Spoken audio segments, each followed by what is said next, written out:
Whiskey fam, it is that time again to sit down, grab a dram, and listen to the soothing sounds of your boy Whiskey One talk some whiskey with you.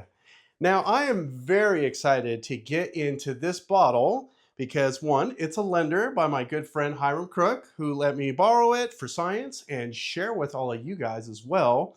And, because Jack Daniels has a lot of different limited releases that we don't often find ourselves getting here in the state of New Mexico. So if you're a New Mexico native, welcome to the show. If you get a chance to find this out of state or maybe even in state, you'll know whether to grab this. Now, this is going to be a fresh cork pop, so also thank you to Hiram for letting me tap into this before he gets a chance to.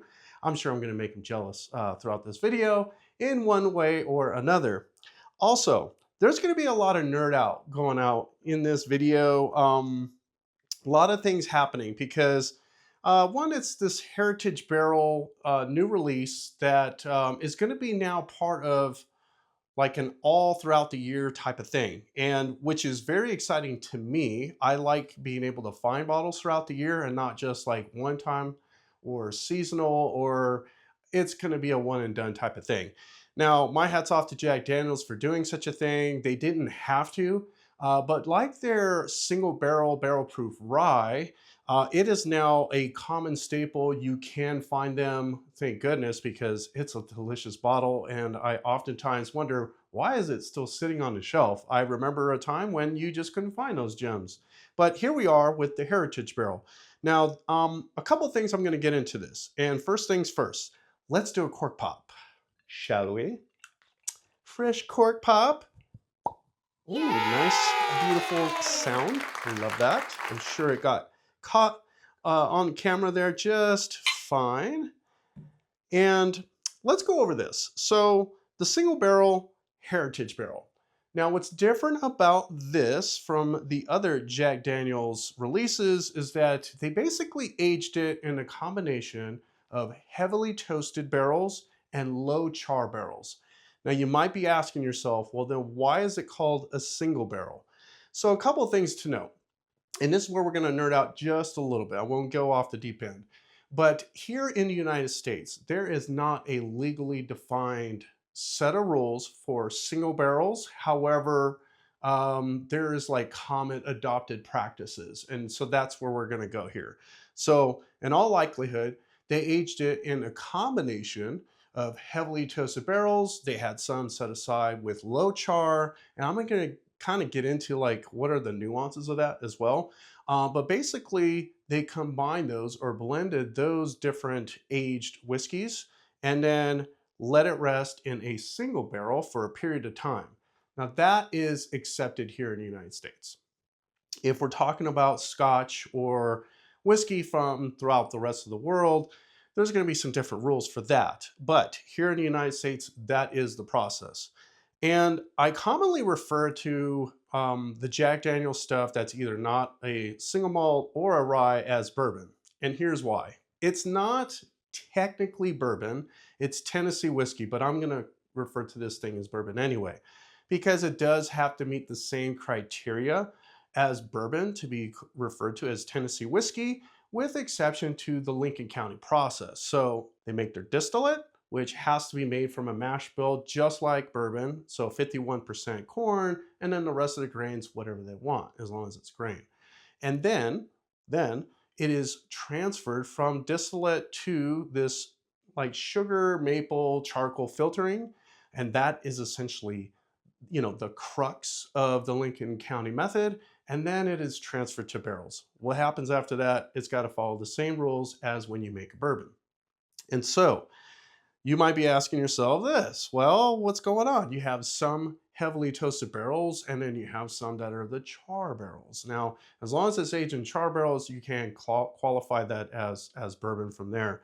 But what I think happened was they did such things, they aged it and toasted, the char blended into a single barrel that probably was charred, and then here you have the Heritage Barrel. So that is going to be probably the end of the nerd out session, outside of the tasting notes and of course like what you can expect from drinking a whiskey that's been aged in heavily toasted barrels and then the low char stuff. So let's get into this. As far as color, Jack Daniels has, essentially the very like similar color in across their barrels, unless they're aging it, in their sherry cask, like their single malt. But this is going to be a nice dark copper, burnt orange hue. As far as legs, ooh, legs, still get heavily fortified legs. So nice, juicy, plump legs start to fall down the glass after a few gentle rolls. And I'm ready to get into this. So let's dive into the nose, and then I'll talk a little bit about what should you expect from different types of barrel agings. So here we go. Cheers. Okay, tropical notes. You get that banana funk that I think most of us who have had Jack Daniels in the past expect. It is there. Coconut is there. Some more tropical notes. Very toffee forward. Lots of vanilla.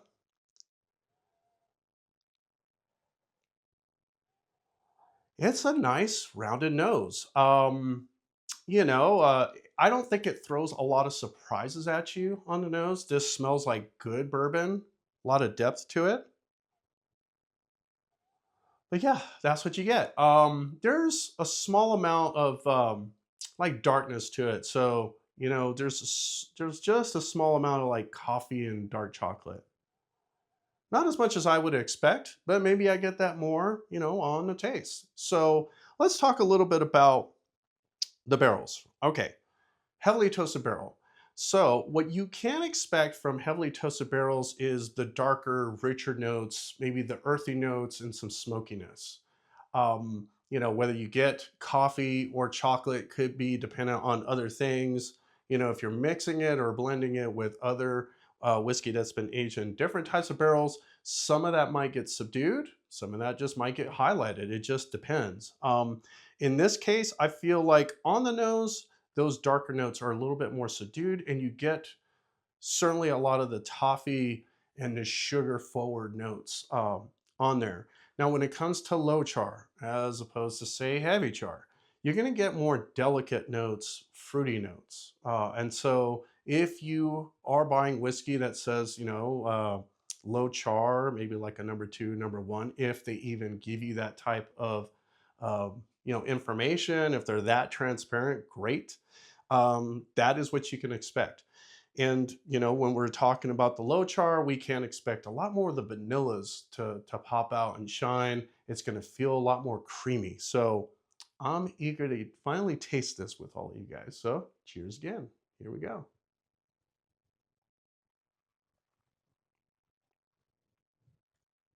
Hmm. Yeah. Okay. So on the taste is where you're going to get all that complexity. I feel like the tropical notes, the banana, the coconut, this rich layer of vanilla, custard, is the first thing you notice. It's very creamy right up front. I expect more chocolate, and that's, I think, where it starts to show up is on the tail end of things. I'm gonna have another sip because it is starting to show now. As I talk with you, I let the whiskey breathe a little bit, which you should all do. So, cheers again. Mm. Mm-mm-mm.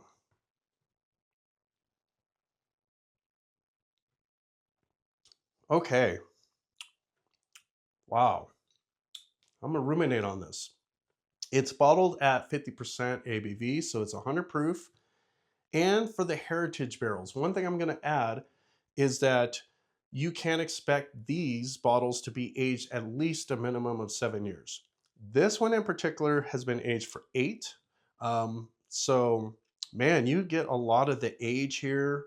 It's, yeah, it's complex, but wow, it's well rounded. It's a good whiskey. I would say this is a superb whiskey, in my opinion.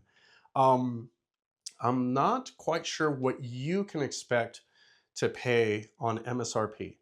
I believe my friend Hiram mentioned that it was like between 70, $80. Now, I've seen liquor stores kind of take advantage of when things are limited, or they're just not readily available here in the States. So you could actually expect to pay almost twice that. If you go online, sometimes you will almost always expect to pay twice that.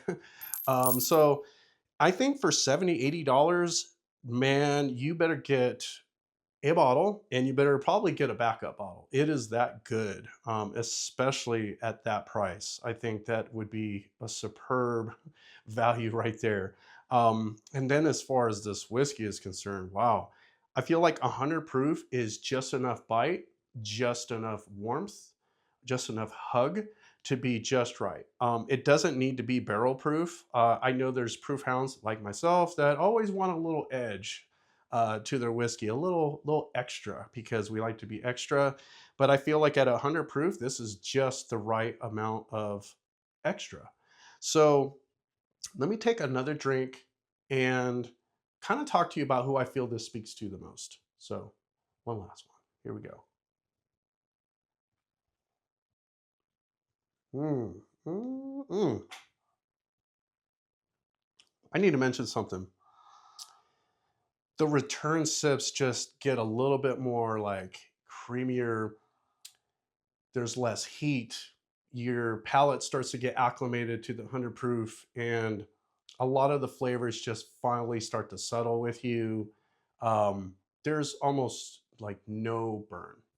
Now, granted, if you only drink 80 proof whiskey, you'll probably notice the burn a little bit more than I would. But wow, at 100 proof, it very much is silky, easy to drink. This could be an everyday sipper, as long as you're not running out, of course. Um, just a superb whiskey. But now getting into those return sips, the chocolate, the coffee, those things start to come out a little bit more. I would have liked to have gotten a lot of those notes, the darker notes, a little bit more because again, it's sort of marketed as a toasted barrel. That's what you should expect is some of the darker notes, but I feel like there's a whole lot of toffee, a lot of vanilla, some of those like salted caramel notes. So a little bit of minerality is happening, but I'm not getting a lot of fruit outside of banana. There is a subtle nuttiness to it. I did mention it before that the coconut starts to pervade a little bit. It's there. It's noticeable. It doesn't jump out at you, but it's certainly something that you're gonna pick up on. And this is just well, let's just say it. It's a good whiskey. It's a great whiskey, and if you can find it at retail for 70, $80, a no-brainer. I would even pass up other bottles for this one if you kind of have your shopping cart full. You're wondering what to let go. Hold on to this one and go from there. Now, as far as who I feel like this speaks to, given the finish, that's not like a sharp, harsh, hot finish. It's just something that lingers on your palate as a creamy thing. And it's let's just say it. Let's just say it. It's smooth. It's silky. This would be perfect. The perfect dram if you are a whiskey novice. If you're 100%. a whiskey connoisseur, you'll enjoy it. If you're whiskey curious, you'll enjoy it. Matter of fact, you will get the bottle just because there's a mix of the heavily toasted and the low char, and it's a limited bottle. You're probably going to gravitate to this anyway. But I feel like the people that are just getting into whiskey will probably appreciate it the most, just because of how easy and approachable it is, but giving you all the flavors that you can get from a bourbon. And that's just kind of my opinion. I don't know if anybody's going to hate on that, but a superb bottle. Thank you again, Hiram, for sharing this with me. I know I got a little nerdy here on the channel, so I hope I didn't bore you guys with the crazy deets on single barrel and different barrel stuff. But hopefully you got a little bit more knowledge and you enjoyed a little whiskey alongside with me. So here at Whiskey One, oh no, I almost signed off without mentioning a few things. Please, please, please, please, if you are a supporter, thank you so much. My Patreons, I have a 6-year anniversary tasting that you guys will get first dibs and you will have free access to. So if you are a Patreon, thank you. That's going to be my way to give thanks. I did this last year during our 5-year. And if you're considering becoming a Patreon, I will leave the link here so that you can sign up. So that's coming around the bend. We will have also an agave spirits tasting. So if you guys are here in New Mexico, you're more than welcome to come join us. There will be more information that comes out here soon. And I'm very excited for that. All right, folks, sorry about that. We had a helicopter fly over our house. No, they're not looking for me, but they did set off some car alarms along the way. So if you happen to hear that in the background, my apologies up front. But we're going to go ahead and wrap things up. I want to just leave with one last word. Check out our website at whiskeyonechannel.com. We post a lot of content there that's not making it to the social media feeds. And it's really just to kind of wean from social media. As you could probably tell, things are a bit negative there, and that's really not the goal or the intent of the channel, is to kind of be part of, areas that kind of focus on negative attention. We like to keep things happy, positive, and inspiring here. So check out our channel. You can sign up for our Charred and True newsletter as well. It's completely free, and hopefully we get you to giving you some feedback on that. Now, Hiram, thanks again. Big shout out to you for sharing this gem with me. It's much appreciated, sir. And I have another bottle of his that I'm going to be getting into here in the future. So stick around for that. Now, here at Whiskey One, remember, it's about the one you enjoy. Cheers.